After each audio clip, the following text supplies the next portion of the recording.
Imagine dedicating like your literal entire life to writing this massive philosophical masterpiece. Right, a total life's work. Yeah, and it's this book that basically protests the aggressive, just completely soul-crushing commercialization of modern life. Which is a heavy topic to begin with. Oh, absolutely. And you pour your heart into a text that deliberately defies easy consumption.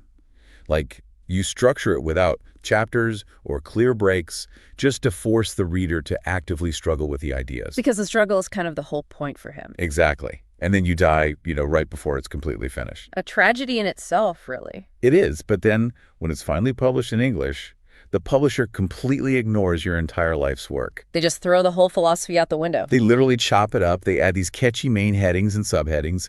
They insert arbitrary paragraph breaks just to turn your incredibly challenging philosophy into a bite-sized sellable commodity. It is honestly the ultimate tragic irony. I mean, they essentially took a text that was built from the ground up to resist the machinery of the modern marketplace. Yeah. And they fed it directly into that very machine. It's wild. But that is exactly what happened to Theodore W. Adorno and the 1984 English translation of his book, Aesthetic Theory. Which is just a staggering piece of work. It really is. And that publisher's intervention, like their absolute need to make his thought digestible, it perfectly illustrates everything Adorno was fighting against. It really proves his point for him. It does. So welcome to this deep dive. Today, we are taking on a massive, honestly exhilarating challenge. We really are. We're going to unpack Adorno's notoriously difficult, famously unfinished masterwork, Aesthetic Theory. And we're doing this specifically geared for you, someone who might be completely new to critical theory. Which is a monumental undertaking, I have to say, because this book, which was originally published in German in 1970, just after his death, it synthesizes a lifelong engagement with music and literature and philosophy. It's basically everything he ever thought about art jammed into one text. Exactly. It brings together the weight of heavyweights like Kant, Hegel, Marx, Freud, and his close friend Walter Benjamin. That is a heavy lineup. Right. But it does so in a way that actively resists being turned into a simple textbook summary. Okay, let's unpack this. Because you might be commuting to work right now, or, I don't know, folding laundry, and you're wondering why you should care about a dense, incredibly pessimistic German philosophy book from 1970. Which is a fair question. Totally fair. But I want you to frame this in your mind as the ultimate decoder ring. Ooh, I like that. Yeah, because we live in a world absolutely obsessed with consumption. I mean, we are governed by algorithms that feed us these endless loops of tailored entertainment. Constantly. Right, so Adorno's work is a tool, and maybe the sharpest tool we have, for understanding what art actually does in that environment and why it matters more than ever. To really grasp the gravity of this book, though, we have to start with the crucible that forged the man himself. We have to know the history. We do. We need to step back into the historical trauma that built Theodore Adorno's worldview. Because if we connect this to the bigger picture, Adorno's mature thought was practically crushed into existence. Crushed is definitely the right word for it. Yeah, between two horrifying historical forces in the mid-20th century. Right, because we're talking about a man born in 1903 who lived until 1969. A very tumultuous timeline. Yeah, and he was one of the central figures of the Frankfurt School of Critical Theory, which was this brilliant group of German Jewish intellectuals. And the timing of their lives meant they were caught right in the crosshairs of history. Right, they had to flee Nazi Germany. And Adorno ended up spending the World War 2 years largely in American exile before returning to Frankfurt in 1949. And that geographical shift, that move, is absolutely crucial because on one side of the Atlantic, he is watching Europe succumb to the absolute totalitarianism of fascism and Stalinism. Which obviously culminated in the unimaginable systematic horrors of the Holocaust. Exactly. He is watching the supposed peak of Western civilization and Enlightenment rationality literally orchestrate mass murder. And then on the other side. Right. On the other side, he's living in the United States. He's in California, right? Yes, he's in California, surrounded by the sunny, booming post-war economy. Which you'd think would be a relief. You would think so, but instead of seeing a paradise of freedom, he sees mass consumer capitalism. He sees the hyper-commercialized Hollywood culture industry. So it sounds like he's looking at a world that has either been destroyed by dictators or just completely anesthetized by dartboards. Yeah. And he's asking Where is the escape hatch? That is exactly what he's asking. He looks at both of these extremes, dictatorship on one hand and mass-marketed entertainment on the other. And he starts asking some terrifying foundational questions. Like what? Like, what has actually happened to human freedom? What has happened to reason itself? Because he saw a profound connection between the two, didn't he? He did, which is what makes his work so unsettling. In a landscape of what he called administered comfort, where your desires are basically anticipated, packaged, and sold back to you, and the landscape of pure catastrophe in Europe, he asked, what can art actually do? It's wild when you look at his life in California, because he genuinely viewed this American commercial order as a profound degradation of the human spirit. He really despised it. Yeah, there's this amazing story about him submitting an essay to a psychoanalytic journal in San Francisco. Oh, I know this one. Yeah, the editor completely butchered the piece, right? Like rewriting it to fit their standardized, easily digestible professional format. They wanted to make it fit the mold. Exactly. And when Adorno pushed back, the editor basically told him he was standing in his own way. They were like, you need to accept the commercial advantages of conformity if you want to be read. And Adorno's response was essentially, I pass on your advantages. And he ultimately moved back to Europe. You just completely rejected it. He did. That interaction crystallized his disdain for what he called the tired businessman mentality. The tired businessman. What does that mean exactly? Well, in a totally commercialized society, the primary question a consumer asks of any cultural product, including art, is just, what do I get out of it? Ah, right. Like, will this relax me? Exactly. Will it relax me? Will it entertain me after a long day of alienated labor? And he believed that if you ask art to merely entertain you, to just be a relaxing distraction for a worker who is exhausted by capitalism, you are basically stripping art of its power. You are. You are forcing intellectual thought into a consumable commodity. Which brings us directly back to the physical structure of aesthetic theory. Because how does a philosopher express this feeling of being trapped by a world that demands everything be easily consumed? He constructs a book that refuses to be a commodity. This is the part that completely blew my mind. Yeah. When you actually look at the original German text, the actual draft he was working on right up until his heart attack in August 1969. It's just a wall of text. Yeah, there are no traditional chapters. There are no tidy conclusions wrapping up a nice little thesis. There are barely any paragraph breaks at all. He uses what we call a paratactical structure. Right, paratactical. So basically, instead of a linear progression where premise A leads to premise B, which leads to conclusion C, it's more like the sentences and ideas are arranged concentrically. They orbit around this mute central point. Yeah, you can't just skim it to get the gist. You really can't. And that difficulty is not an accident. What's fascinating here is that for Adorno, the difficulty is the argument. Wait, the difficulty is the argument? Yes. He is trying to shatter what he calls the externality of aesthetics. The externality of aesthetics. Let's break that down. Sure. So for centuries, philosophers and aestheticians have stood on the outside of art. They analyze it, they categorize it, they tell us what is beautiful and what is not. But they never actually touch the internal truth of the artwork itself. Exactly. He quotes the painter Barnett Newman to make this point, right? Oh, yeah. Newman had this great quip where he said, aesthetics is for me like what ornithology must be like for the birds. That's the perfect way to put it. The birds don't care how the scientists categorize their feathers or their mating calls. Right. The scientific categorization of a bird tells you nothing about the subjective experience of flight. Exactly. Adorno wanted to write an aesthetic theory from inside the cage, so to speak. He wanted a theory oriented to the thing in itself. But let me play devil's advocate here for a second. Right. Because I can hear people listening to this and thinking, isn't this just an academic excuse for bad, disorganized writing? A lot of people have made that exact critique. Right. Like if you have a profound point to make about society and art, why make it so agonizingly hard for a reader to understand you? Doesn't that just make you an elitist? It's a very common reaction, but Adorno completely anticipates it. How so? Well, he would argue that if he writes a clear, easily consumable bullet point list of his philosophical ideas, he is playing by the rules of the culture industry. He's just making another product. Right. He is turning truth into a product. To truly understand art from within, you have to surrender to the text, just as you must surrender to a complex symphony or a challenging abstract painting. It demands active, cooperative struggle from the reader. It demands a struggle. If you aren't struggling, you aren't thinking, you are just consuming. Okay, so the text is this daunting, fortress-like structure that demands our struggle. So let's wade into the actual ideas. We know he didn't use chapter headings, but the critical review of the book groups his thoughts thematically. Right, which helps us navigate it. So if we look at the opening movements of his argument, he starts with this incredibly bleak recognition about the state of art in the modern world. He begins by stating that it is self-evident that nothing concerning art is self-evident anymore. Not its inner life, not its relation to the world, not even its right to exist. Wait, not even its right to exist? Not even that. That is a heavy way to start a book on aesthetics.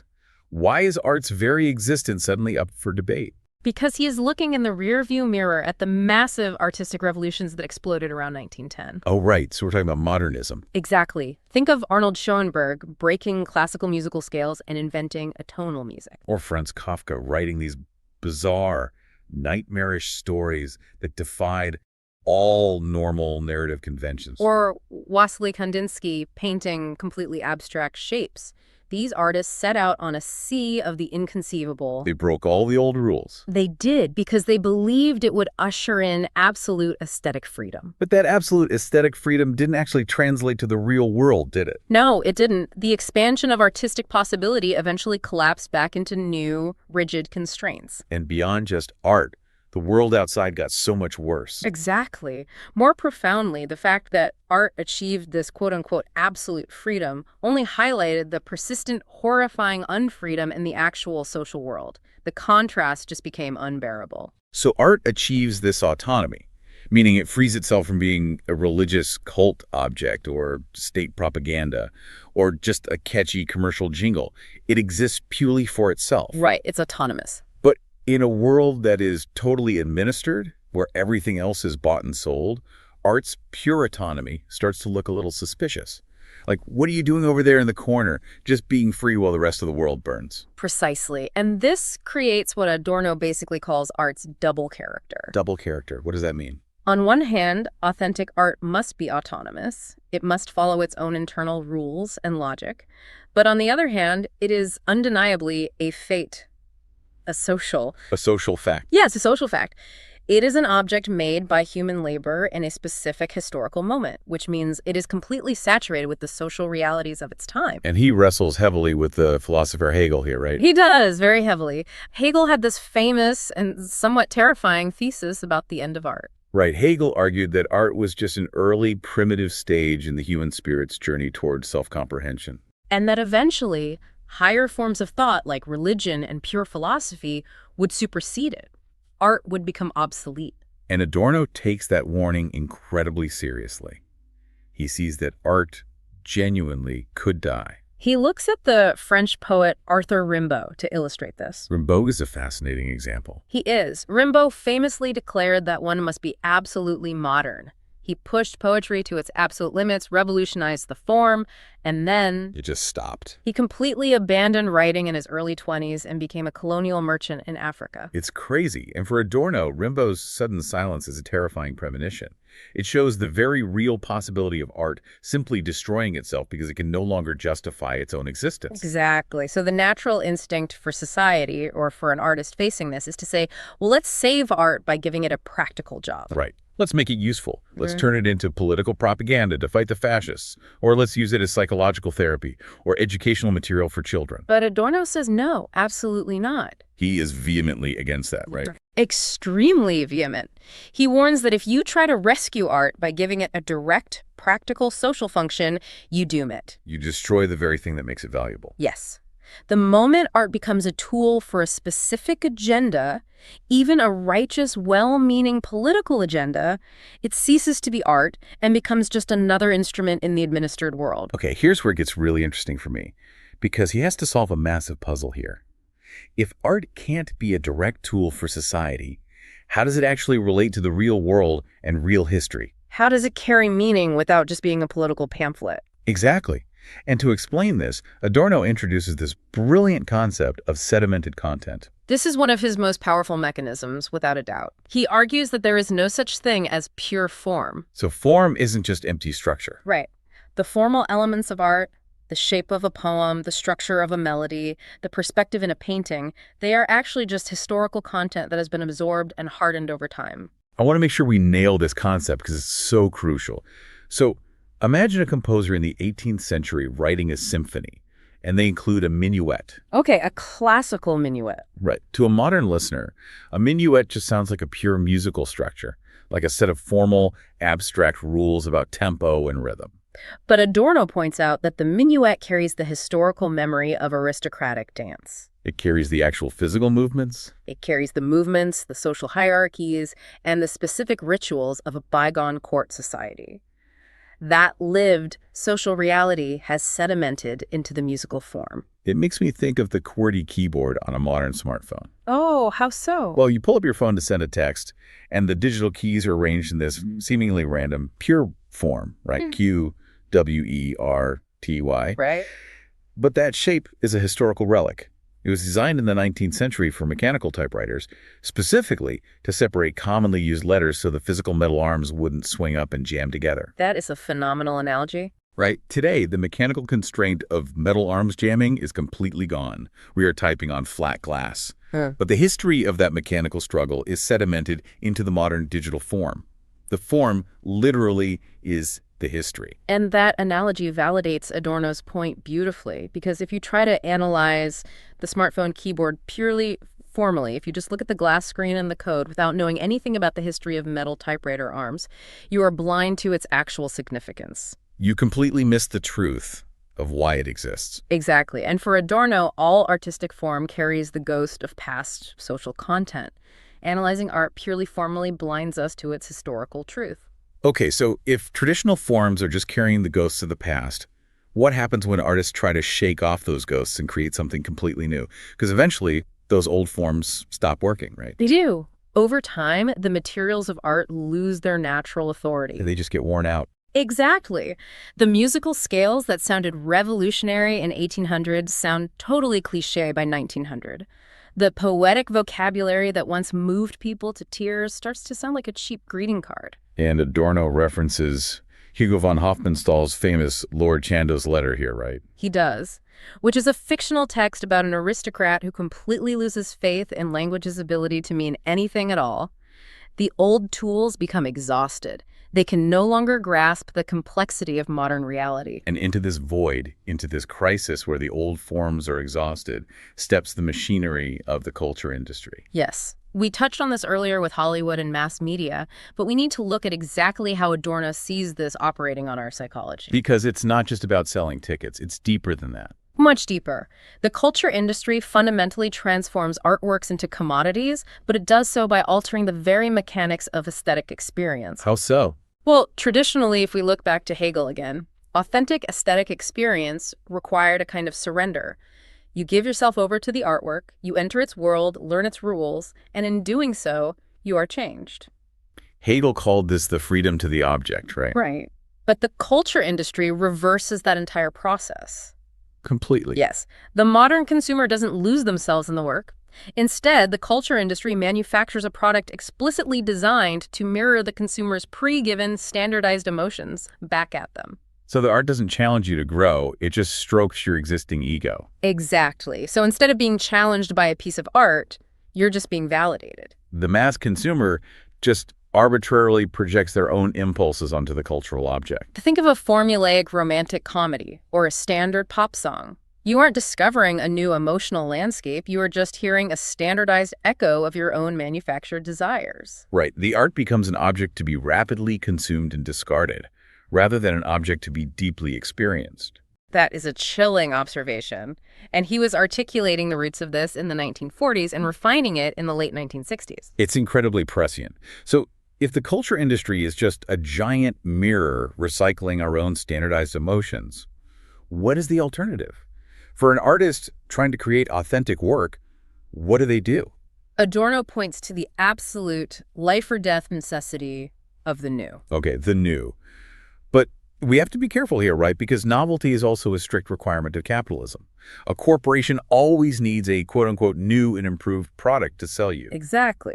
But Adorno insists that for authentic art, the compulsion toward the new is an objective necessity. Not just a superficial desire to be trendy or to shock the bourgeoisie. Right. It's an objective necessity. Why is it an objective necessity? Why can't a composer today just write a symphony that sounds exactly like Mozart? I mean, Mozart sounds great. Because, as we discussed, the old materials are historically exhausted. Let's look at Arnold Schoenberg again. Okay, the atonal music guy. Yes. When he abandoned traditional musical tonality, the standard major and minor keys we're all used to, he didn't do it just to be provocative.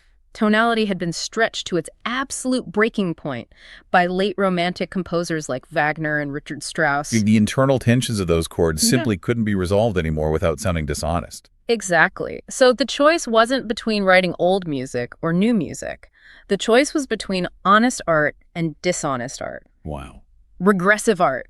Art that pretends the old conventions still work perfectly. Art that pretends the horrors of the 20th century never happened and we can still write happy little Mozart melodies. It becomes literally impossible for an honest artist. There's a quote from Adorno about this that honestly gave me goosebumps. He writes, "The new is no more known than the most terrible secret of Poe's pit." Ah, yes, referencing Edgar Allan Poe's The Pit and the Pendulum. Right. The new has this ominous, shuddering, terrifying quality. It's not a shiny new car, it's staring into the abyss. It is genuinely threatening to this administered, comfortable, predictable world we've built for ourselves. And reactionary critics, the people who get furious at modern art and demand a return to traditional pretty paintings, they actually sense that threat correctly. Even if they misinterpret it. Right, even if they misinterpret it. The new represents something genuinely other. It represents a reality that has not yet been absorbed, categorized, and neutralized by the safe world of capitalist exchange value. Okay, so if authentic art has to be this terrifying new thing, and it has to reject the comfortable formulas of the culture industry, how does Adorno define beauty? Does beauty even exist for him anymore? That's a great question, because if we look at the ideas that emerge around the middle of his text, he performs a radical, almost scorched earth redefinition of our aesthetic categories. He really does. And to understand his concept of beauty, we paradoxically have to start with his concept of the ugly. Yes. For Adorno, the ugly is not simply a mistake. It is not the opposite of beauty. What is it then? It is the historical record of what society has excluded, suppressed, and forced outside the boundaries of acceptability. So when modernist artists like Samuel Beckett or Kafka use intense dissonance or physical revulsion or deeply distressing imagery in their work, Adorno doesn't view that as a failure of art. No, or as some kind of moral decadence. Not at all. He sees it as profound historical honesty. The ugly returns within art to make its claims heard. Because in a world defined by the Holocaust and mass exploitation, a perfectly harmonious, pretty artwork is essentially a lie. Exactly. The ugly is a refusal to paint a pretty, comforting picture over a horrifying, contradictory reality. That leads us to one of the most philosophically ambitious and honestly most beautiful parts of his theory, natural beauty. Yes, natural beauty. Adorno engages with Immanuel Kant's old 18th century ideas about the beauty of nature, like a birdsong or a stunning landscape, but he completely transforms them for the modern age. If we connect this back to his overarching view of modern society, you have to remember that for Adorno, almost everything in human life has been colonized by the logic of exchange. Everything has a price, a utility, a function. Right, you exist to work, to produce, and to consume. But natural beauty, like the sound of wind through the trees, or a robin singing after the rain, or the play of light on a lake, it touches something outside that grid of social utility. He calls it the trace of the non-identical. The trace of the non-identical. I love that phrase so much. It's something that hasn't been completely absorbed into human domination. It just is. Yes. It offers an experience of something irreducible, something that cannot be measured, quantified, or priced. It is a reminder that a world outside of our rigid administered systems actually exists. But Adorno is structurally pessimistic, so he doesn't let us get too comfortable with this romantic, transcendental idea of nature. He immediately complicates it. He does. He argues that in the modern world, our experience of natural beauty is systematically corrupted by the tourist industry. This is where his social critique gets incredibly sharp and, well, uncomfortable. Very uncomfortable. He argues that our capacity to even experience nature is now preformed by social convention. When someone stands before a magnificent landscape and loudly exclaims, "Oh, how beautiful!" Adorno says that is often an expression of self-congratulatory narcissism. He calls it an alibi. It's a psychological compensation for the miseries and unfreedom of their daily administered life, rather than a genuine encounter with the otherness of nature. Okay, I have to jump in and push back here. Because if I go to the Grand Canyon and I stand at the rim and I take a photo on my phone because I genuinely deeply think it's beautiful, Adorno thinks I'm just participating in a corrupted narcissistic commodity experience. I mean, it feels incredibly cynical, I know. It feels mean. But what's fascinating here is that Adorno isn't saying your internal feeling of awe is entirely fake. Okay, that's a relief. He is saying that the way you are culturally conditioned to process it, like objectifying it as a tourist trophy, snapping a photo to prove to others that you consumed the view, that degrades the very thing you are trying to appreciate. He literally says the exclamation, "Oh, how beautiful," is an insult to nature's mute language. He does. Because true natural beauty requires a specific kind of reception. Let's clarify a term he uses here, unconscious apperception. Wait, unconscious apperception, you mean just taking it in without actively trying to label it or categorize it or post it online? Precisely. Apperception is the mental process of assimilating a new experience. Unconscious apperception means allowing the experience of nature to wash over you without immediately subjecting it to human concepts. Without trying to possess it or turn it into a statement about yourself. Yes. It demands silence. It demands that the human ego steps back. And this carries over into how artists deal with nature too, right? Adorno argues that attempting to depict natural beauty directly in art, like painting a hyper-realistic picture of a mountain range, is almost always kitsch. Yes, and the logic behind that is fascinating. Why is it kitsch? Because appearing nature, the mountain as you see it, is already a perfect image. Copying an image is a tautology. It's redundant. That's why he strongly prefers the French Impressionist painters, like Camille Pissarro. How did the Impressionists solve this? They interspersed their landscapes with emblems of civilization. They didn't just paint a pristine, untouched forest. They painted a landscape with farm workers or a distant smokestack or the geometry of a plowed field. Adorno calls this the skeletonization of form, right? Right. By explicitly showing the human historical skeleton structuring the landscape, they saved the painting from just being a dumb, unreflective imitation of nature. So if art shouldn't just copy natural beauty, what is art beauty? What makes an artwork beautiful in its own right? The transition from natural beauty to art beauty hinges on the philosophical concept of shine. Which translates to semblance or appearance. Right. Art beauty is an entirely different beast from natural beauty. The artwork is a semblance, meaning it is not literally what it appears to be. So it's an illusion. Yeah. But it's not a deception, right? Exactly. It's not a trick. A painting of a pipe is not an actual pipe, but it's not trying to trick you into smoking it either.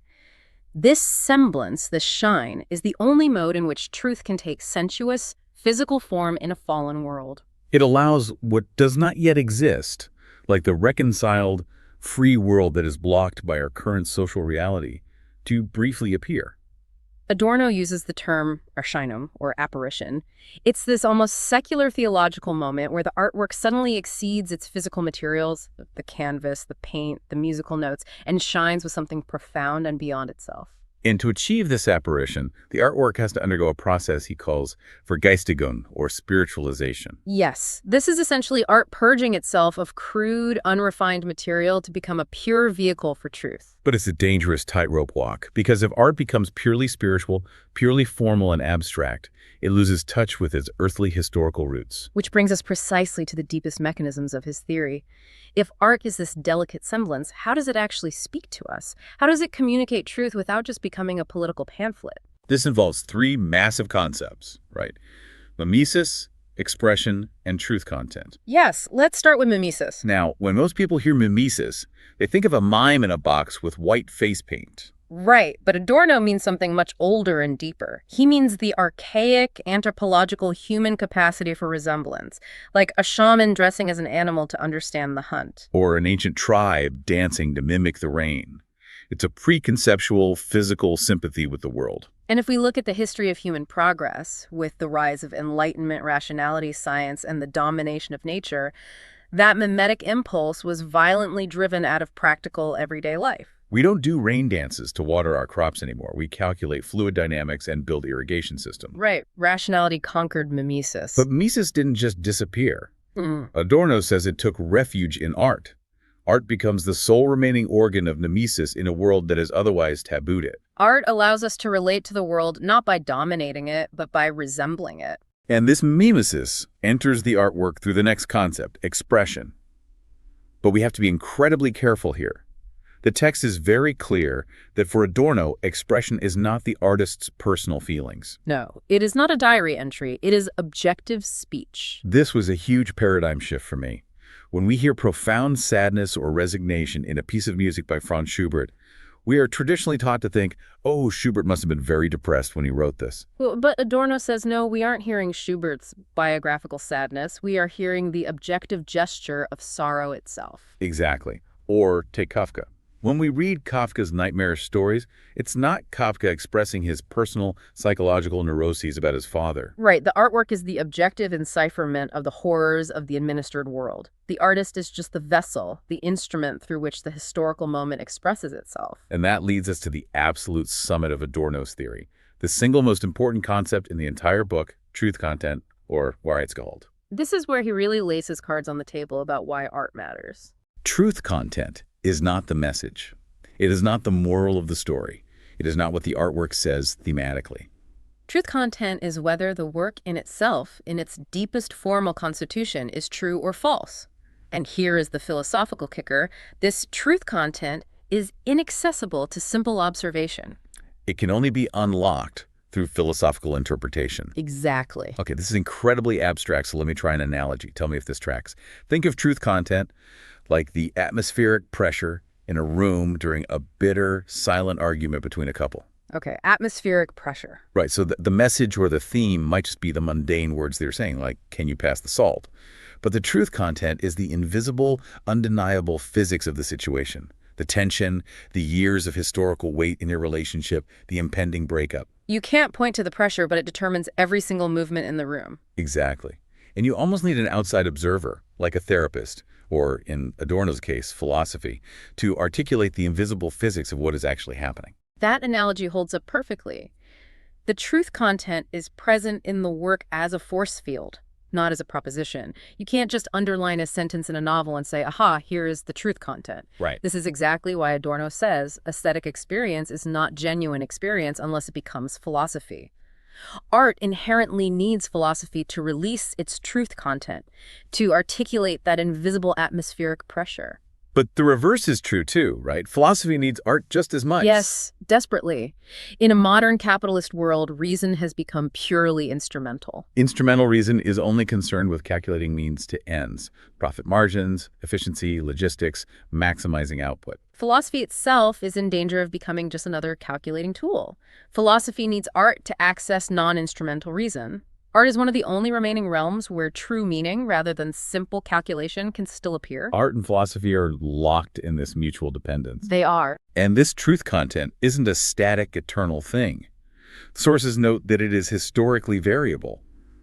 What is deeply, urgently true in a piece of art today might be obscured tomorrow. As history changes, the truth of past works shifts. A Beethoven symphony meant something different in 1820 than it did in 1940. To illustrate how this truth content manifests structurally, Adorno points to the principle of coherence. He challenges the traditional classical view that the parts of an artwork just exist to serve the whole. You know, the idea that every scene in a movie just exists to move the plot forward. Right, but for Adorno, in authentic modern art, the whole exists for the sake of the particular detail. There is a beautiful example of this regarding Marcel Proust. Oh, the yellow wall. Yes, Adorno talks about the radiant yellow wall in Proust's rendering of a Vermeer painting. The massive multi-volume structure of Proust's narrative doesn't exist to deliver a final plot twist. The entire whole exists merely to illuminate and hold space for that one specific, exceptional, transcendent moment of the yellow wall. So we have built this highly philosophical, structurally intense, almost theological view of art. But this raises a vital, unavoidable question. How does this highly abstract truth interact with the messy, violent reality of society and politics? Because Adorno was a Marxist at heart, he cared deeply about social liberation. This brings us to the final major movement of his thought, society mediated through form. Let's look at the subject-object dialectic. Art is created by human subjects, artists. but the artwork has an objective logic that often completely contradicts what the artist intended. Adorno calls this the blindness of the sense of form. It's a fascinating phenomenon. An artist might sit down with the conscious intention to write a triumphant, happy piece of music. But the internal compulsions of the material, the fact that a certain chord just sounds wrong in that historical moment, or a word feels falsely optimistic, drives the work somewhere else. The material itself, which carries sedimented history, rebels against the artist's subjective intention. And this leads to what Adorno controversially calls the fetish character of artworks. Now, usually calling something a fetish in Marxist theory is an insult. Right, it means you are obscuring the human labor that went into making a product. But artworks are made by human labor. Yet, when they succeed, they paradoxically appear as autonomous beings, existing entirely for their own sake, as if they dropped from the sky. He insists this is both a philosophical problem and an essential aesthetic truth. They must appear autonomous. They must have this fetish character in order to speak. If an artwork just looks like a manufactured product of labor, it is indistinguishable from a toaster. It loses its voice. And how they speak involves navigating the tension between universal rules and particular expressions, specifically through style. Style gives artists a shared vocabulary, like the rules of jazz or the rules of a sonnet, but it's also repressive. It's a set of conventions that dictate what is allowed. Adorno says that great works push aggressively against the dominant style. His paradigm case for this is Beethoven. Right, Beethoven is the ultimate example. He completely absorbed all the universal rules of Viennese classicism, the sonata forms, the harmonic progressions of Mozart and Haydn. But he didn't just obey them. No, he pushed those rules to the point of self-transcendence. He made familiar forms fracture and say things they had never been capable of saying before. Which brings us to perhaps Adorno's most powerful and frankly most controversial claim about politics and society. The relationship between an artwork and society is mediated through form, not through theme. This is where he alienates a lot of political activists. Adorno argues that the unsolved antagonisms of reality, class struggle, alienation, the cruelty of capitalism, do not enter authentic art as direct political messages. They return in artworks as immanent problems of form, problems of rhythm, of musical harmony, of narrative structure. So what does this all mean in practice? It means that an authentic artwork doesn't just depict a picture of social reality, it enacts the tensions of that reality in its very structure. Let's compare two hypothetical novels. Novel A is a socially realistic story about corrupt industrial trusts exploiting workers. It has a clear moral message: capitalism is bad. Okay. And novel B?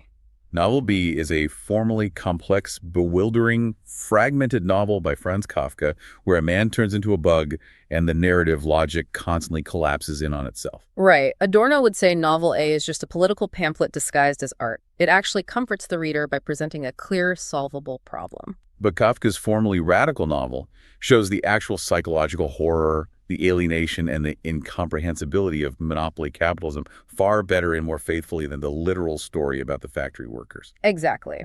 A formally radical, abstract sculpture tells us more about the fractures of class society than a literal, realistic bronze statue of a coal miner holding a pickaxe. Now, this flies completely in the face of how we usually judge political art today.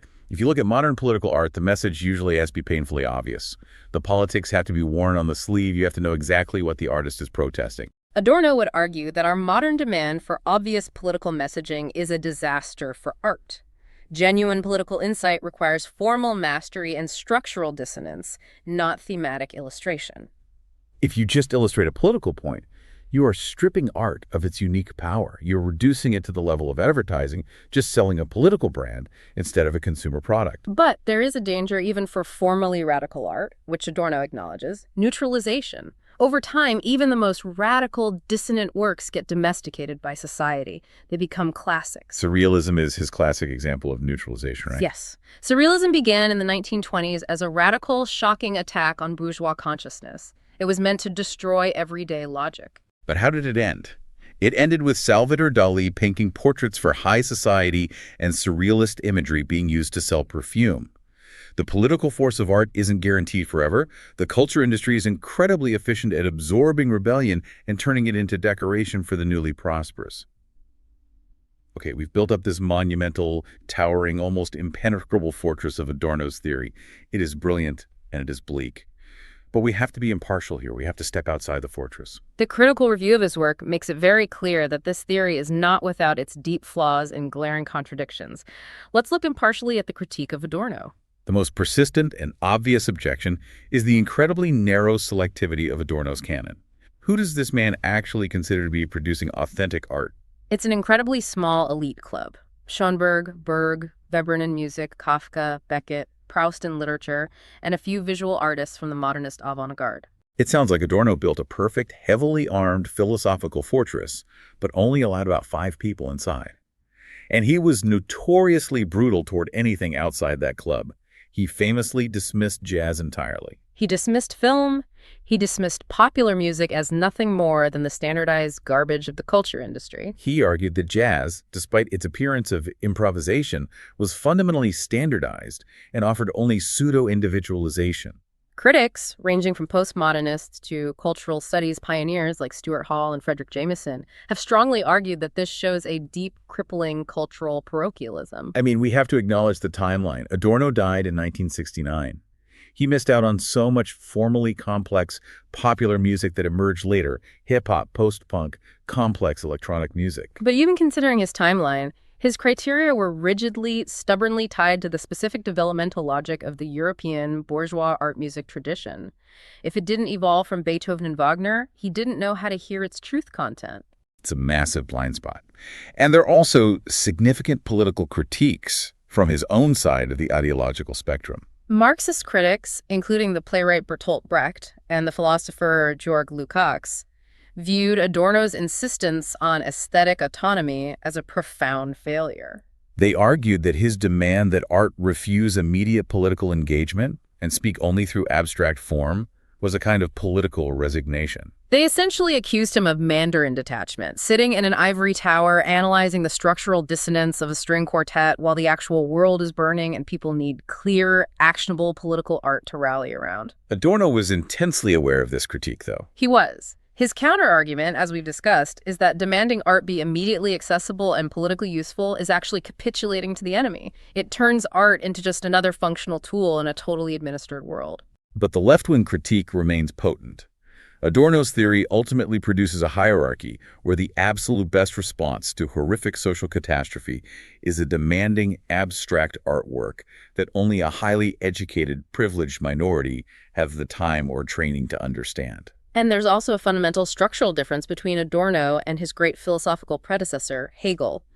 Hegel was, at his core, optimistic. He believed the dialectic of history was moving somewhere. He believed art helped move the human spirit toward higher self-knowledge and ultimate freedom. Adorno, traumatized by the horrors of the 20th century, is structurally pessimistic. He famously coined the phrase negative dialectics. For him, truth in art appears only under conditions of negation, dissonance, and failure. There's no Hegelian guarantee that art's trajectory will end in freedom or self-knowledge or anything other than eventual silence. So we've navigated the murky, incredibly complex waters of aesthetic theory. We started with a traumatized philosopher seeking an escape hatch from a world caught between totalitarian nightmares and hyper-commercialized consumption. And we found that he placed the absolute burden of truth entirely on the difficult, structural, unyielding forms of art. He challenges us to do something very difficult today, to demand more from our entertainment, to be highly suspicious of aesthetic comfort, to recognize when an artwork is just massaging our ego, and to approach music, literature, and visual art with a completely different level of rigorous philosophical surrender. And here's a final provocative thought to leave you with, building on everything we've unpacked today. If Adorno saw the Hollywood culture industry as a massive existential threat back in 1969, when it operated mostly through radio, magazines, and film, consider what he would say about today's algorithmic digital feeds. It is a truly terrifying extrapolation of his theory. Let's think about it. TikTok, Instagram, YouTube, whatever feed you scroll through, these algorithms are literally mathematically designed to execute Adorno's nightmare. They're built to perfectly mirror your own standardized impulses back to you. They track your eye movements, your clicks, your watch time to figure out exactly what you already want, and they feed you an endless, frictionless loop of it. They systematically eliminate anything genuinely challenging, dissonant, or other. If authentic art is supposed to be the trace of the non-identical, the thing that refuses to conform to your pre-existing expectations and demands you grapple with a different reality, then the algorithmic feed is the ultimate engine of identity. It enforces absolute sameness under the seductive guise of hyper-personalization. So if we take Adorno seriously, is the ultimate act of aesthetic rebellion today simply seeking out something that the algorithm doesn't think you will like? To intentionally force yourself into the presence of the ugly, the dissonant, the difficult, the unoptimized, just to prove you are still capable of experiencing something outside the machine. We have to find a way to break our own internal X-ray machines, so to speak, to step back into the muddy, complex, unadministered waters where real art lives. It is a profound challenge and a question worth carrying with you the next time you look at a screen. Thank you for joining us on this deep dive into Adorno's aesthetic theory. Keep questioning the algorithms, and we will see you next time.